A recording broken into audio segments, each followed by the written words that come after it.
right, after a long hiatus, the Good Take Bros are back. I just said Good Take Bros, wow. But finally, episode 15 of the Good Take podcast.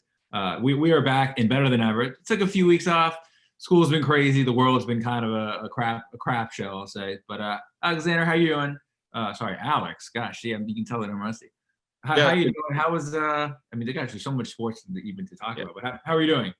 I'm good, hanging in there. Like you said, school has been really, really busy, and that's why we haven't put out an episode in a while. So we apologize for that, but we're glad to be back at it. By the way, I prefer the Good Take guys rather than the Good Take bros. I think the Good Take guys got a nice ring to it. So, oh yeah, that's like a catchphrase, kind of like yeah, sure. It kind of rolls off the tongue.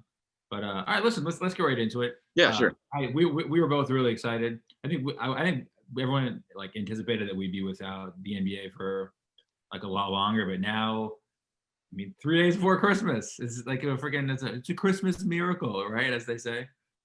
So look, for the holidays, we're gonna have the NBA back. So first off, I mean, we'll start off easy. What were your thoughts on that? And do you have any sympathy for LeBron? He just started. I guess to start so soon. I mean, it's not just him. It's all the players who went deep in the playoffs. Obviously, he's kind of the cheerleader of that. But I'm excited to have it back going pretty soon. I mean, a lot of the teams have been off have had like a decently long off season, and the NBA, they're trying to get back to the normal kind of schedule with where it ends in the summer.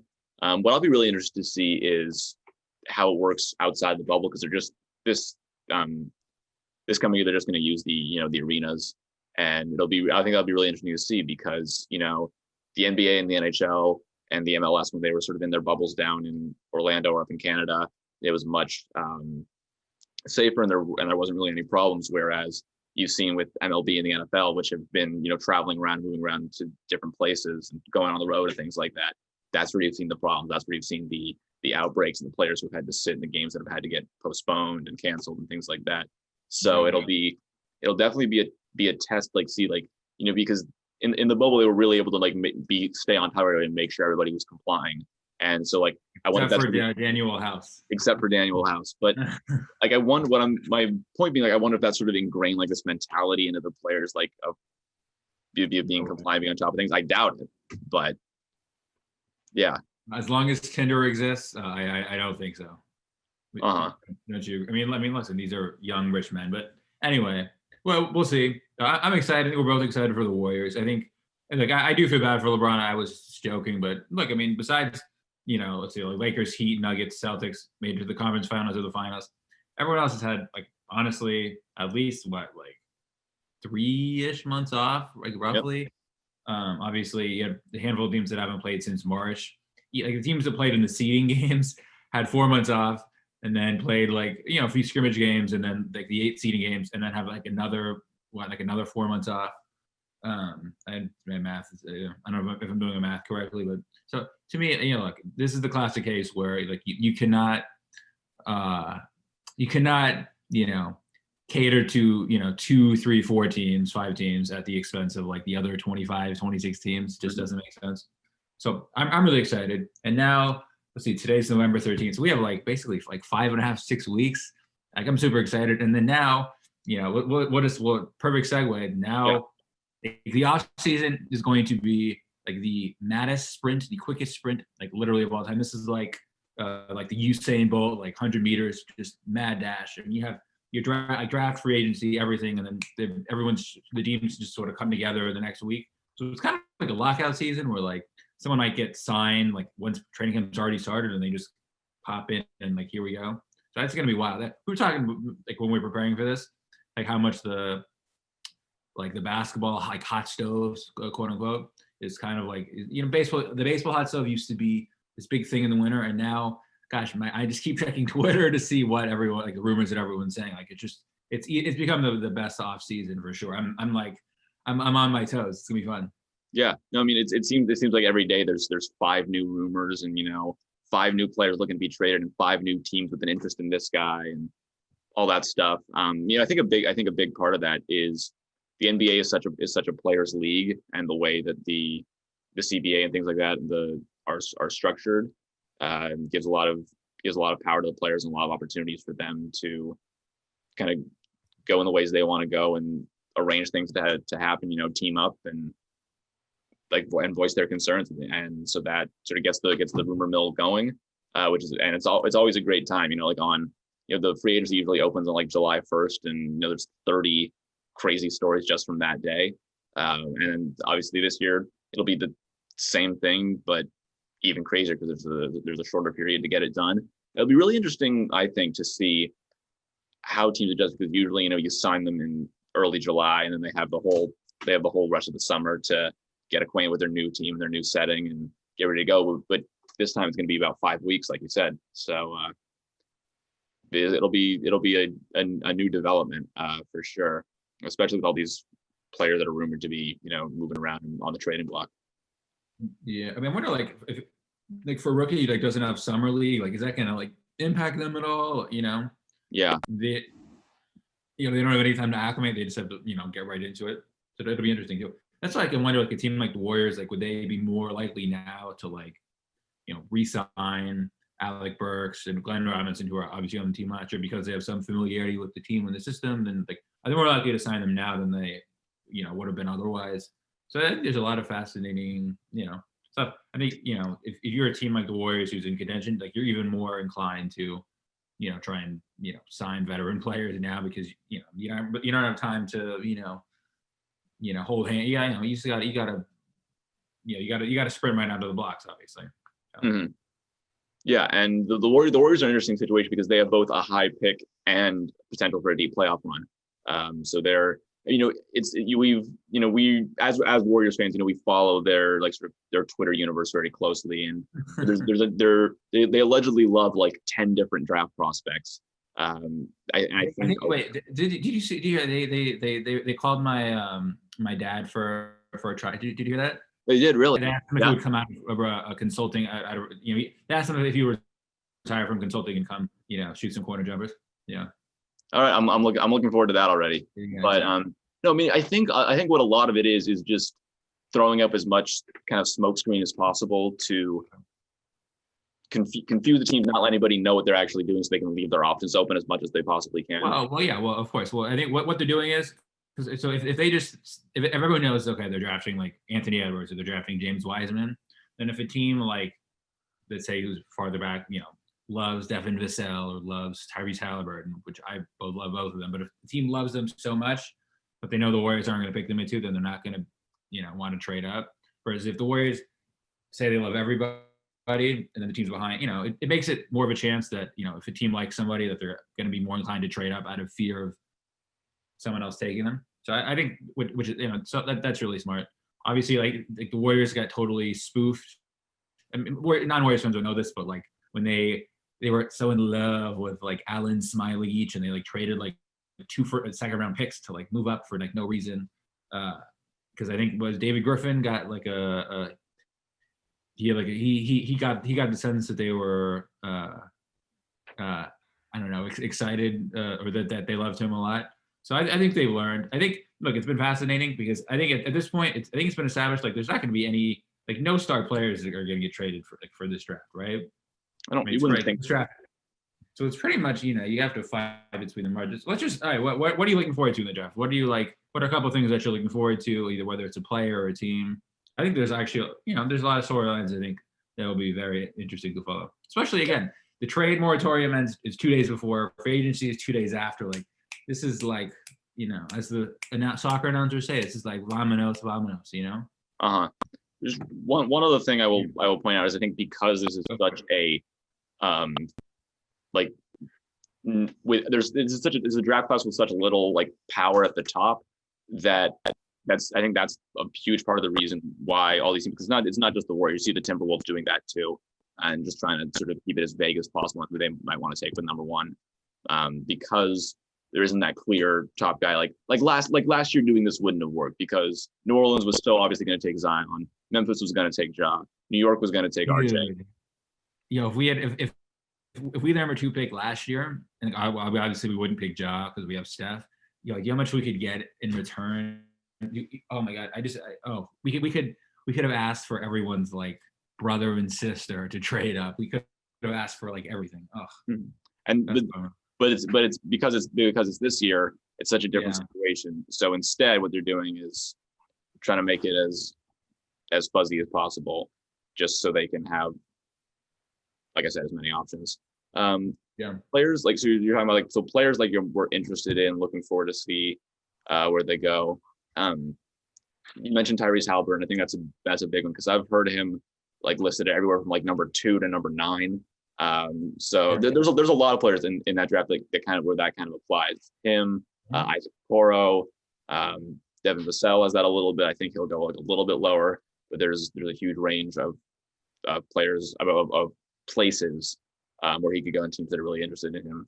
So this is just a very interesting draft because of how unpredictable it is. Last time I can remember this was 2013 when, of course, Anthony Bennett infamously picked number 1 overall.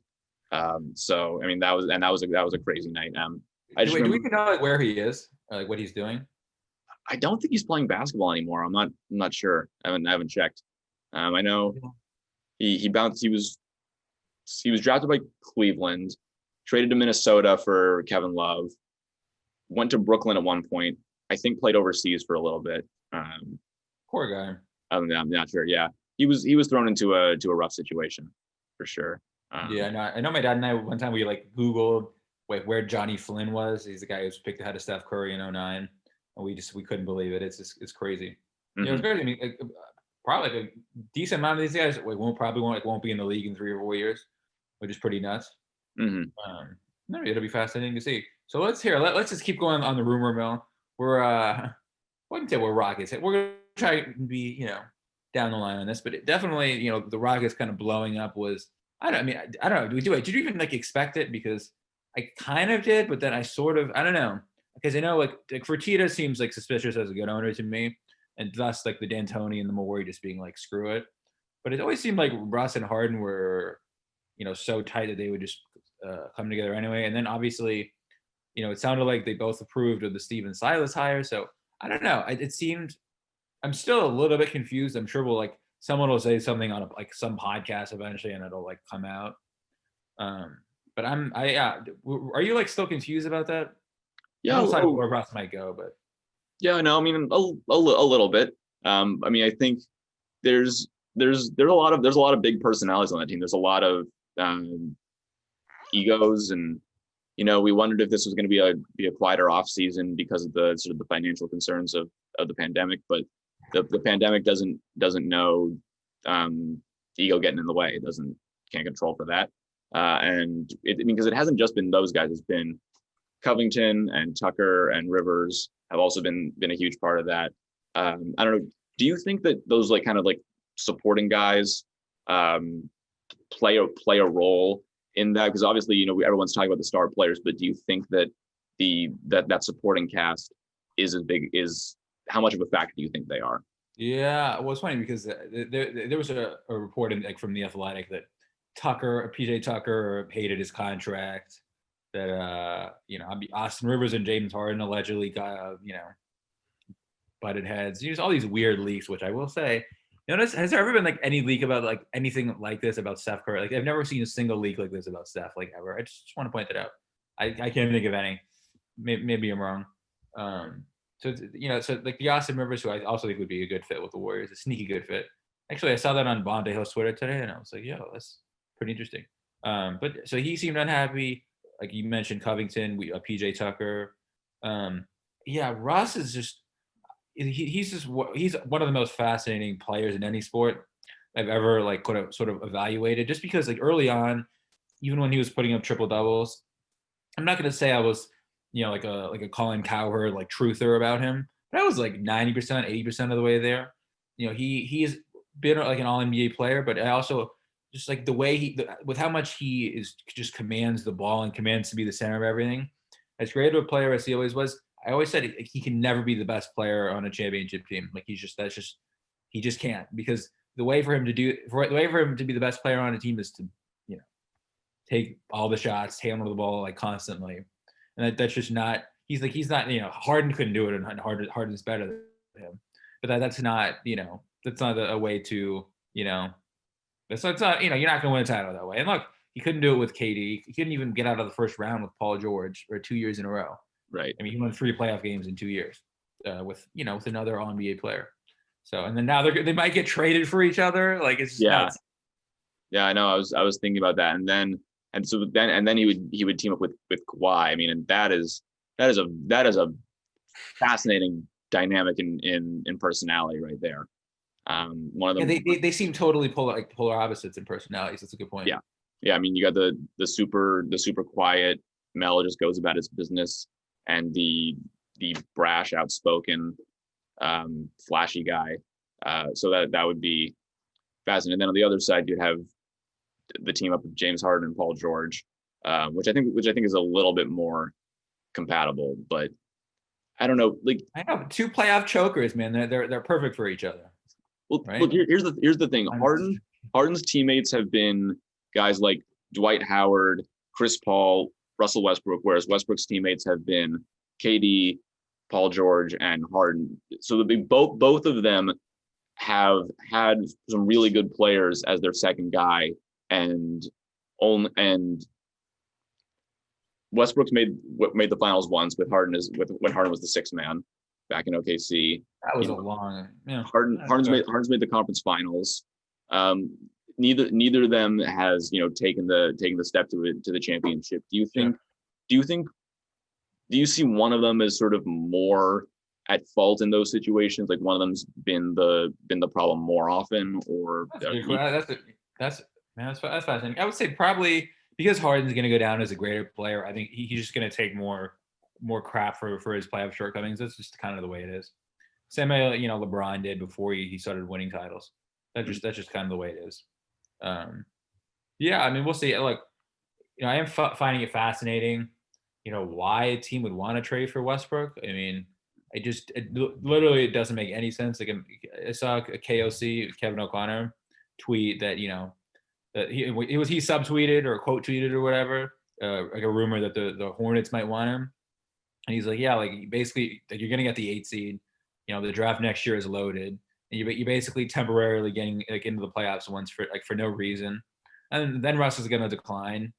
Like you're not really, you know what I mean? And I know there's the argument you should always try and win, and for winning, should have a winning culture, but you're not. The goal is ultimately to win a championship, and so you're basically you're basically eating a bag of Doritos if even though you're trying to like train for a marathon. So you're trying to, is that a good analogy? You're trying to in that the Doritos taste good, but they don't help you win the marathon. Yeah, well, I mean, you shouldn't eat Doritos before you go for a 26.2 mile run. Like it's bad in the long run. Is what I'm trying to say. It was a 5 out of 10 analogy. So I don't know why you would want to trade for him. Like unless do the Knicks think that if they brought him there and they were like the 6th seed, would that somehow bring another star to come there? Like I don't. It's honestly it's baffling to me. Again, everyone, we're not experts on this, but everyone I've read, heard, or talked about this or that. The draft next year is supposed to be loaded. I don't know why you would, give yourself just a 60% chance just to even make the playoffs if you're, a team like the Knicks. So I don't know, they haven't been good in forever, and it'd be nice, but like, what is that really going to get you? So anyway. Yeah. I would just say one more thing about Westbrook, and then we can move on, or we can keep talking about it. But one of the lasting image of Westbrook, or one of the lasting images of Russell Westbrook for me, is the second round of the playoffs this year, when in crunch time the Lakers just pulled off of him on the 3-point line and basically treated him like a center who can't shoot the ball. And every time they would double Harden and pass it to him.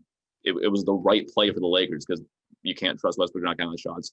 And if you can treat a star player like that, like the number 2 guy on a team, like a non-shooting big in crunch time, that raises, I think, so many red flags for me that it's kind of the same thing as along your lines. Yes, he does some great things, but if he can't be trusted in a situation like that, and when he's wide open from the 3-point line, and the Lakers a team like the Lakers feels comfortable pulling back from him, like playing off of him, you know that I've always been a little bit of a Westbrook skeptic, and I mean I think that that game. I don't remember which game of the series, but it was one game where they just kept doing that and it kept working.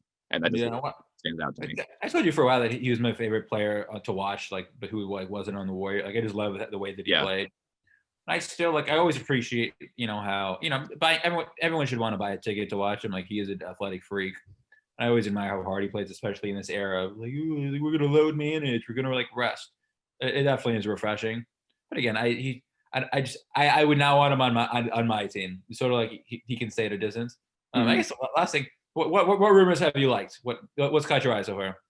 There's a bunch for me. Like, within reason. Mm-hmm. I mean, that has been the Westbrook stuff has been the big one for me. Some of the stuff with the Sixers, especially, as they bring in new coaches, bring in Daryl Morey. I don't know if he's the GM or the president of basketball operations, but in some like big front office position. Do you remember what his exact president? They decided to freaking extend Elton Brand for like no reason, even though he like pooped out a bunch of money to freaking Al Horford and Tobias Harris. Yeah, is beyond me. No, but that makes it really interesting because they're bringing these new guys in to help run things. They've got all this money committed to these players who don't seem to fit perfectly together, who a couple of whom are aging, and I've seen some like really like crazy things, like they could get involved in the Paul George stuff or in the Harden Westbrook stuff.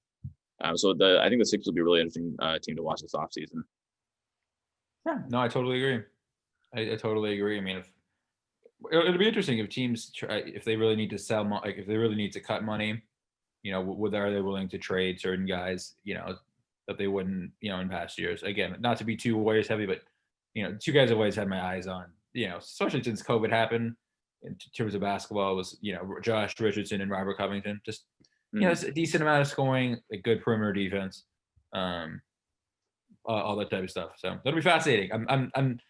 I'm super excited just to to be constantly like scrolling and refreshing Twitter for like a week straight. So it'll be fun. Do you have any other last rumors? You said yeah. Well, also the Chris Paul to the Suns rumor was really interesting for Kelly Oubre. I know that's the guy of the Warriors. Whether they say they or not they want him, like they for sure looked into him. So that's been interesting. Gosh, what other rumors have there been? Yeah, like the Paul George thing. That'll be funny. There's going to be a lot of memes about Kawhi and the Clippers if they trade Paul George 1 year after, Yeah. Their whole future. Yeah. So, all right. You want to move on? Let's do it. All right. It's been a little while, but I do think we should talk a little baseball on now the World Series has ended and we head into next season. The awards just got announced. Not too many big surprises there, I don't think. But the World Series, I mean, obviously in the last game was a crazy way to end a crazy season on a lot of levels. Between weird managerial decisions and positive COVID tests pulling a player off the field mid-game, and then the post-game ceremony and the aftermath of that. I mean, it was all pretty nuts. So I mean, I don't know where do we want to start? Okay, so I would say two things. First, number one, for years the Giants have been terrible since they won their last World Series. You guys have always had you guys have always had to hold on, to like let's root against whoever the Dodgers play in the playoffs. The Dodgers, we've won 3 World Series since the Dodgers won 1. Just kind of taunting them. I guess you should, but how does it feel that is no longer in play? It's disappointing, but I'm not thinking too much about it. I try to enjoy it when the rival teams lose, and when they win, as long as it's not like at our expense, it's like, yeah, okay. You kind of throw up your hands and like they played it well, and it is what it is. Yeah, I know. And the number 2 would be, I know a lot of people, will like roll their eyes at analytics. I always laugh, when Charles Barkley, there's a famous clip of him being like I hate analytics, man. Analytics are stupid. He says this whole thing. And look, I think they obviously have a place, I think, in every sport, but some, it's not good to be, like an analytics whore, basically. I don't know if that's politically correct, but you can't be a slave to analytics, all the time. And poor Kevin Cash. I mean, I don't know what analytic said that taking Blake Snell out was the right move. But I forget who said this quote, but I've heard it said multiple times. I don't know who it originated from, but if you just ask yourself, what does the other team want me to do, and then you do the opposite, you should, be fine. And that'll go down as one of the more baffling things of all time. And then we'll get to the Justin Turner bit in a second. But that look, I don't know. I mean, the AL is pretty stacked. I mean, the Astros, the Yankees aren't going anywhere. I mean, the Rays may never get back. Poor Blake Snell may never pitch in another World Series game. And that's just, I mean, that's sports, obviously, but that's just that is one of it's one of the worst managerial decisions. I don't know. Is it crazy or preposterous to say of all time? I don't think so. I mean, it's up there. I'm trying to think of other ones. There was I remember the one that a lot of people bring up as kind of a recent example was 2002 with Dusty Baker and Russell Ortiz. There was one in 2014 with the Nationals and the wild card series. I don't know if you remember. It was game 2. It was against the Giants, and Jordan Zimmerman was just dominating the entire game, and he got pulled with 1 out left. And the Giants. It's still in the LDS though. This is this is the World Series. World Series. Yeah. No, I mean you have to let, at the very least, because Snell put a runner on. At the very least, you have to let him pitch the next batter. If he puts 2 runners on, then okay, maybe you have to start thinking about like you have to be a little bit quick with the hook if he's got a couple of guys on, then you have to be pretty cautious. But to pull him after letting a single guy get on base with the way he was dominating the lineup at that point is such a it's boneheaded. I mean, there's no, I don't think there's another way around it. So it's the first time I've seen Twitter agree about something like universally, maybe ever. Yeah. I mean, it wasn't like Dave Roberts was handling the series perfectly too. I mean, there were times where he's pitching Jansen for throwing Jansen out there for too many pitches or at the wrong times. He's been sort of developed a reputation for mismanaging his bullpen over the last few years, like especially in those playoff crunch time kind of situations. So, I mean, it's a situation where there's a couple of, I know what I'm trying to say. I can't necessarily. No, for sure. No, listen, I personally, I wanted to go to a game 7 to just what you're alluding to. I think is I mean, obviously last year he brought in Kershaw in game 5 and he got smoked. I would have loved to have seen, one of the reasons I was rooting for it to go to a game 7 was to, I figured, okay, they'll throw Walker Buehler, but assuming he doesn't throw the whole game, pretty much going to put in either Kershaw or Kenley Jansen. And man, the entire world would be glued to the TV to see if Kershaw could close out a game 7 of the World Series to finally, get his ring. I mean, that would have been, obviously it's game 7, so it's always must-see TV. That would have been like must-see TV. It would have been, freaking 20th Century Fox in the, the year of no movies being of that. That's what I wanted to see. But yeah, look, I think there's just like the saying, like KISS, like keep it simple, stupid, KISS. Yep. So yeah, all this overthinking in sports, all the load management and all the analytics stuff, to me, like that's for the regular season. So your players can be, fresh for the playoffs. Like analytics works over a long, like a big sample size, but in short series and in individual games, like obviously it's a much shorter sample size, so there's much more room for variance. So the whole point of that is you ride your big guns, you play your best players, and you squeeze every last drop out of them in the playoffs. And if it's a random game in like July, of course you don't. But in September and October, down the stretch in the playoffs, you play your guys. I don't get why are you resting them and saving them and taking them out during the season? And like, what's the point? You know what I mean?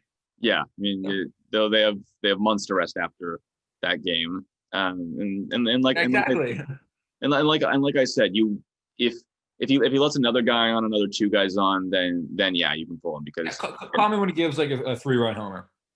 You would have waited that long? I don't know, because the Rays bullpen was really bad. What's his name? Brian Anderson had given up like a run in like 4 straight starts. Well, yeah. I mean, he was the wrong pitcher to put in. I'm like, that's another big part of it. It's not just the fact that Snell was taken out, who was put in his place. That's always an important part of the equation, because like if if Snell had, let one more guy on base, like maybe two more guys on base, then yeah, I would defend pulling him. But they definitely wouldn't have put in Anderson in that situation. That was very much. Yeah. It sort of reminded me Game 7, the Cubs Indians Game 7 from 2016. You remember when who did Joe Madden take out before the end of the 5th inning? You know what I'm talking about? Was it Kyle Hendricks? Did he start that game? Or you talking, I think Hendricks started that game. I can't remember, but I remember he took him someone out, I think, with 2 outs in the 5th inning, and it made no sense. And then the Cubs reliever came in, they gave up a pass ball, and they sort of let the Indians back into the game. Very Cubs-like, obviously. And then they almost blew it with the Rajay Davis home run. So it sort of reminded me of that. I just, all this overthinking, it's sort of like with Steve Kerr in Game 7 of the 2016 finals. Like, it's been said a million times, but, why are you playing Festus Ezeli, for multiple minutes in the 4th quarter? I mean, of course LeBron's going to switch him out. It's just, it's tough. Yeah. I'm sure you'll always regret it. But then sometimes like those crazy things work out. Like just to continue on the Steve Kerr example, I remember in Game 7 of the conference finals that same year against Oklahoma City, he played Anderson Varejao for like 5 minutes in the second half, and he actually played really well. Like he made some nice plays and stuff like that. So I mean, there's a little bit of Monday morning quarterbacking here. Yeah, hindsight. Of course. But would you rather, would you rather lose? I don't know. Would you rather? I'd rather lose in my fastball, I guess. I mean, and with the Snell thing, it's like everybody could tell right away. This one, there's not a lot of retroactive, like, pretending that wasn't what I believed. Like, no, like everybody could tell them in the moment that probably wasn't going to be the right way to do it. So now, last thing I'll say is he did a really good interview with Ken Rosenthal after the game. Like, I always admire guys who face the music.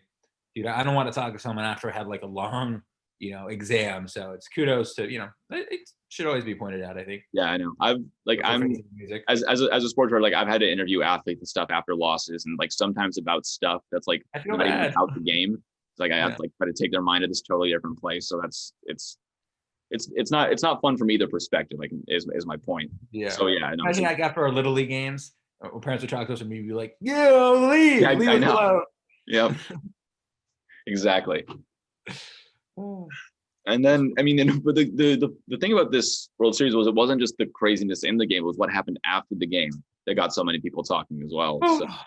But yeah, no, my biggest question was like, if the Rays had won, if Blake Snell had stayed in the game, and if the Rays closed it out, because obviously weren't they like I said, they were doing the whole like if you come into contact, you have to, you have to like not play for a few days. Like obviously the Cardinals, had a bunch of games canceled, like the Brewers or whatever. Teams had so many games canceled. So like if would they have had a 3-3 series and everyone you need to go quarantine for a week? Like that would have been so insane. And then waiting for Game 7 for like 10 days or something. I don't know. It would have been so wild. Yeah. I don't know. It would have been so. I mean, the media hell would have just been so. No, it would have been a bunch of politics brought into it. I think for all of our sakes, I'm glad it was just over. And then obviously, I'm glad that Justin Turner apologized for coming back. Onto the field. That was obviously the wrong move. He wasn't even wearing a mask. Right. And then I think a few Dodgers players and employees have now tested positive. The number I remember hearing was I think like 7 positive tests or something. Something like that. Yeah. He seemed like a good dude, but that was not his smartest move. Yeah, no, I think they just got kind of lucky that it could have been way worse. So, I mean, like, obviously it was the wrong move, but I also kind of small, like barely. I understand a little bit. I mean, he's waiting his whole life to have this moment, and now we like can't. So, I mean, it's not the right. He obviously messed up, but right. I think everyone can. I'm sure everyone can see like at least where he's coming from. So. Mm-hmm. No, for sure. Not that it was the right decision, obviously, but yeah. All right. Do we want to switch sports one more time? Let's do one more time. Okay. So second to last time. Yeah, no, that's true. That's true. We got a fun thing planned for the closing segment. So stay tuned for that. But NFL season is still by some miracle rolling along, and games are being played. What are we headed into this point? Week 10? Week 10. First of all, how awful is your fantasy team doing at this point? You won your first game, right? I won. We're 1-8 right now. My matchup this week is the 2 bottom teams in the league. So someone is going to gain a little separation. Is he over or does he have 1 win also? He's over right now.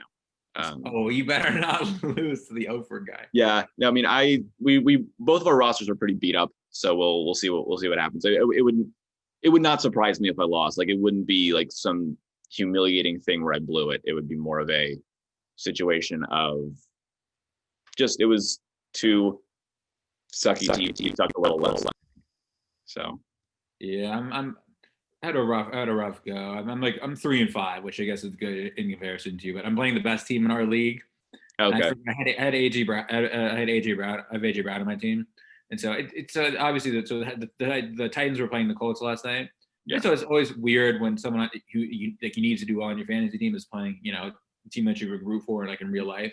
or the opposite, where one of the players on the team you're rooting for is on the other guy's team, and he breaks off some huge run or something like that, and then it's like, I'm glad. Oh yeah, exactly. I'm glad he scored that big touchdown, but now I'm down 15 in my fantasy matchup. Yeah, So. Exactly. So it's so fascinating. Yeah. So I don't know if for people who watch, but he had a play where AJ Brown, where he's probably around from the 20-yard line, down the sideline, 4 yards down the field. He would have had a walk-in touchdown. He could have moonwalked, and he just juggled it and he dropped it. And I was like, there goes 14 points. And I'm playing the first place team, who's like he's a stack roster. I mean, the dude has like Metcalf, Ridley, he has like Dalvin Cook. I mean, he has freaking everybody. He's Josh Allen, even like Noah Fant. Like he has everybody. Noah Fant's okay, I guess, but yeah, it's. Oh man, okay. I need as soon as that happened, I was like, all right, yeah, I'm not winning this week. It's not happening. But I did want to say too, like you sent me a poll from the Loyola Marymount online newspaper, which everyone should go check out, about like an MVP poll. Whom did you vote for? I about halfway through the season, so it's a good time to measure. Yeah, I personally voted for Mahomes, although I very much see the argument for Wilson. But Mahomes' numbers have just been so off the charts, and the Chiefs are still the solid, capable team they always are, and he's been just rock solid like he always is. So I mean, I respect that a lot. Although obviously, Russ is having a great season. As much as the two of us might hate to admit it as Niners fans. I mean, he really is. I mean, this is. He's actually never gotten an MVP vote before. I've got an MVP vote. Yeah, because the NFL MVP, they don't do ranked choice. They do just straight up, you vote for one person and that's it. And whoever gets those votes wins. And he's never begun to vote before. It's crazy. That's crazy. Starting to look like this could be the year for him. He has a narrative behind him, which I'm not. I think either of us are huge fans of narrative. I know we talked with friend of the show Howard Beck about that. Yeah. About the narrative behind the word narrative. But so I still think, honestly, I think Mahomes is suffering from the kind of LeBron, Steph, KD, maybe Kawhi, whatever syndrome, where you get so used to it that it's sort of, you get a little bit desensitized. I mean, dude has 25 touchdowns and one interception. Yep. I mean, look, I know he has great weapons, but it's like, so does Russell Wilson. Mm-hmm. Yeah. If you had a vote and you did in the poll you're referring to, who would you? No, I voted for Mahomes too. Yeah. Okay. I voted for Mahomes too, and look, it's obviously close. Yep. But I mean, especially and I know Russ plays in a much tougher division. I mean, can you imagine if the Niners were fully healthy this year? This would be like the greatest division of all time. It would be absolutely nuts. I'm sure it'll be again next year. But yeah. No, it'll be fascinating to see. Mm-hmm. Yeah. Also, we talked about how fascinating the Warriors are and how interesting it is that like one of the most interesting teams in the NBA happens to be our favorite team. The Niners are kind of in that same boat where they've got a lot of interesting stuff going on in terms of who's going to be there next year, who's not going to be there. Actually, I meant to text you about this, so I'll just bring it up on the spot. I don't know, we haven't even talked about this yet, but we'll just go right into it. I think it was Dan Orlovsky on I saw a clip. I don't watch Get Up on ESPN, but I saw a clip on like Instagram or social media where he thought that the Niners should bring in Sam Darnold next year as like a competition to see if he can push Jimmy Garoppolo. And I was like, that is a really good idea. I think the Niners need to bring in somebody. I mean, now Jimmy G's been hurt basically 2 of the last 3 years. He got hurt, in New England too. Even when he has played, he's been like very meh. The Niners, Jimmy G cannot be counted on for whatever reason you want to pick. It doesn't mean he still may turn out to be great, but the Niners can't count on him. That said, like he's still get above average player, but I saw that rumor and I was like, that's really smart. So I think the Mhm. Niners need to invest more in a plan B. Needless to say, Nick Mullins and CJ Beathard are not going to cut it, obviously. Right. Yeah. No. Sam Darnold's a really interesting thing. I am a big Darnold defender, and I don't think he's been given a fair shake in New York at all. I mean, I think he's a far more talented quarterback than the Jets make him look to be because they just haven't surrounded him with the right receivers, the right line. The worst coach in history. Bad coaching, all of that combined. I mean, he makes some really incredible throws.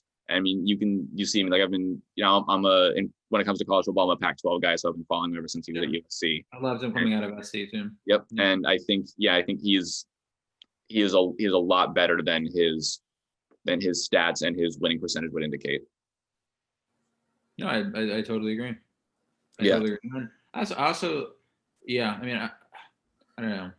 I think people always forget in football, how much coaching is. I always think about Ryan Tannehill because everyone thought he was just a total bust, and obviously, and he has a great team around him. But now he's a great coach. He has a great running back and a couple of really good. He had one great and one really good receiver, and now I think most teams would be happy to have him as their quarterback. I would say. Yeah, I mean, 2/3 of the league, which is so coaching obviously matters in football more than any other sport. Yeah, and I mean it's fascinating to see how much placement matters. Like it kind of like how many really like top players wouldn't have been bust if they hadn't gotten drafted on some team that was in shambles at the time or whatever. So look, I mean, like Russell Wilson got drafted into an unbelievable situation. Tom Brady got drafted into a great situation. And they were able to be groomed over a few years, but then once it was time to pay them their second contract, and then the team therefore had to get weaker because you couldn't afford to pay everybody. By the time that they signed him to a long contract, then Russ was ready to carry the team, but he wasn't ready to do that, year one, year two. So. Mm-hmm. Yeah, no, I mean, and then on the flip side, you've got someone like just like to name someone, Jamarcus Russell, who yes, there were issues with his work ethic and all that stuff, but he was also drafted into a franchise that was all over the place. I mean, that had no idea what they were doing, and it's just, I mean, interesting. Like, could a more organized franchise have kind of whipped him into shape and made him into a better player? Whipped him into shape. That wasn't a pun. I wasn't intending it to be. Why? No, he was notoriously like out of shape and overweight and stuff. Well, by whipped him into shape, I mean I do mean both physical shape and like sort of actual. I figured. Yeah. Okay, yeah, no, I get it. Whipped him into shape to play left tackle. No. Hey, maybe who knows? Maybe converting kind of situation. Some guys change positions or whatever. So, for sure. Moving into the sort of the NFL more generally, obviously the Steelers have been most dominant team so far, undefeated, but there's a lot of great teams out there. Do you have like Super Bowl picks, teams that you expect to go deep in the playoffs, anything like that? I'm still, I think I'm still, I picked the Chiefs before the season. I still have to go with them. I did think the Niners were going to make it back, but that's looking unlikely. I don't know. It seems like the Seahawks, they're a really flawed team, so I'm struggling with them. The Packers, I still don't trust. I mean, they finally beat the Niners. It only took half the team to be out. So I don't know. And then obviously Tampa got rolled too. So I don't know. It's sort of the NFC seems a little bit like the Western Conference in the NBA. Mm-hmm. A lot of good teams, but everyone's flawed. But there's a lot of like really good teams. Mm-hmm. So.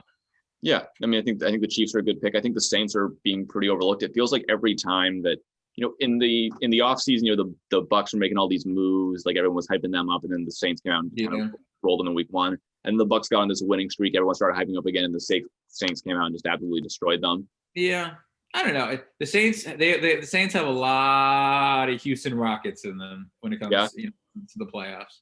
I know they won the one ring like a while back, but they have a lot.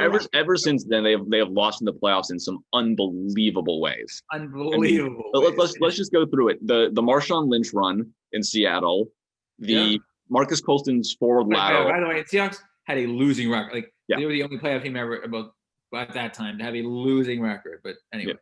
Then there was Marcus Colston's forward lateral that triggered the 10-second runoff and ended the game. There was the Minneapolis Miracle.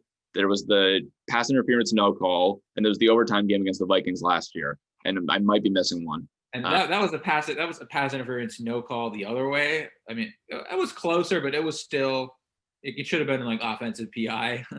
But it's basically after complaining for a full year, the Saints got screwed on an offensive PI instead of a defensive PI. So, Yeah, no, it's. I mean, I don't know. Maybe they sold their souls to win that one Super Bowl, and they've been cursed by it ever since, or something. I don't know. I mean, don't know.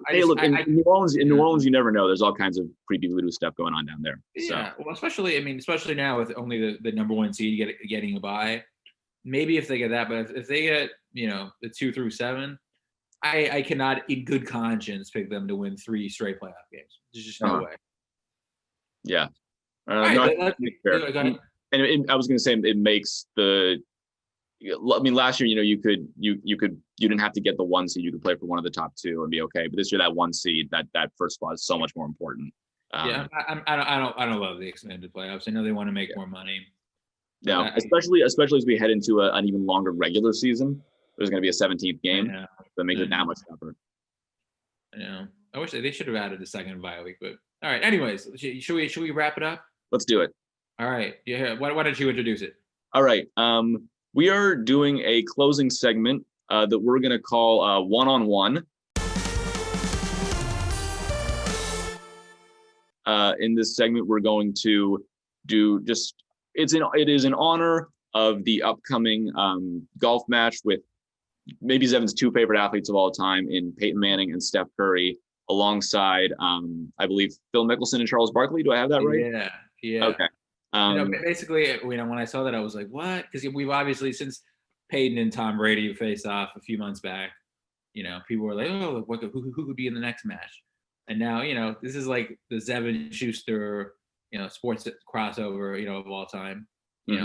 Colts fan, Warriors, all that stuff. Niners too, but Colts and Warriors, and probably the most famous player from each franchise, teaming up, and they went up against the pro and good old Chuck. Yep. So it should be really fun. But yeah, in honor of that, we wanted to sorry, sort of stole your thunder here, but no, it's cool. Go ahead. I was gonna say we're going to share sort of our dream matchups and other matches we'd love to see happen. First, we're going to give one that we'd love to see specifically in the game of golf, like 2 people we'd love to see have a golf match together. And that one we're going to sort of keep grounded in reality, something that actually could happen in this day and age. And for the second, we're going to give any kind of sports dream matchup we want to see. Can be real, can be totally hypothetical, could be possible to happen, never happen, anything we want. So we'll start with the golf one. I'll let you go first. So just to be clear, like we're not, like Andre the Giant. We're not, he's not going to play golf. We're not going to pick, It should be 2 people who could conceivably go out there and play golf together. Exactly, or who have some history or something. But yeah, so there's no, we were talking about like Andrew Bogut, whatever before. But exactly. So my dream golf match. We try to be creative. We don't want to just, we try to be creative. So for me, my dream golf match. Obviously MJ to me has to be in the dream golf match. We saw with Tom Brady, when he was kind of starting to hit balls all over the place. He was getting a little frustrated, and it was kind of cool to see, how he reacts. In real time, he was mic'd up, from start to finish. It was really fun. And Michael is, he's known to be, petty. He's the most competitive person maybe ever. So to see him get pissed off would be great. And we just watched The Last Dance this past summer, so that'd be really interesting. And then I would love to see him go up against Jerry Rice. I think that would be really interesting. It's a good one. Arguably a GOAT from another sport, also another golfer, kind of smiles, but he has that competitive streak too. And both those guys hate to lose.